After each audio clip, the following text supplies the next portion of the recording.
ntabwo bufite. Jesus! Jesus!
Dukona cyara kwisheri kona.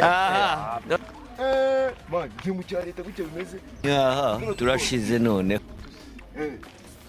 Ni kirinete umuntu abahagaze. Man, uhagaze neza ariko gucyo ubona.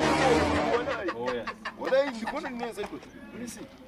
Wamuse nitwa baba si wala. Nta kintu kandi gucyo none mu cyari leta bisaba kuba twi. God up. Ni kugenda wigira gucyo gusa wala. rero butakaje. Karuka bona ka oje ariko. Wallahi. Gucyo gucyo. Tazagira ikintu mu mbaza. Wowe tumundi nani nsigaranye no. Nitayemo byanyuma wala no. Turashize none. Ntabwo bapfa kunyana. Nicyo cya leta ufite ariko n'ugukunda. Ntuskora tizi cyane tagira bara amazi wala. Tugahuze goroba tundaza kureba ku. Ako ntari bimana. Sawa.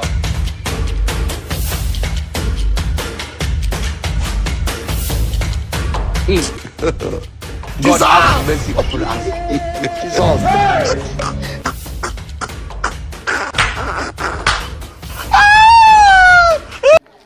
Nabira byose bikwiruka. Bantiretoroje. Barakubita ugashyukwa. Is okay, okay.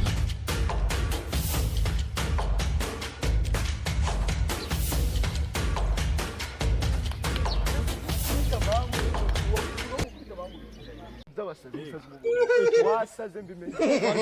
Umushobora gusuka nkaho byatari. Namwe muri none byo muhaga. Turashize none. Kuvuga nabyuze. Umusazi muzima baho waje. Jesus!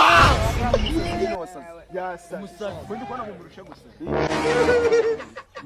Oya wandi kuvuga ibyindu gifitemo n'ijigi ngore nawe kubita. Ahubwo kandi mbere ni umusazi wabahabije mwe. Waragukubise. Tugashyukwa. Is okay, okay. Donge nashobora Ugende wenyine. Ntabwo njyana nawe. Ugende wenyine.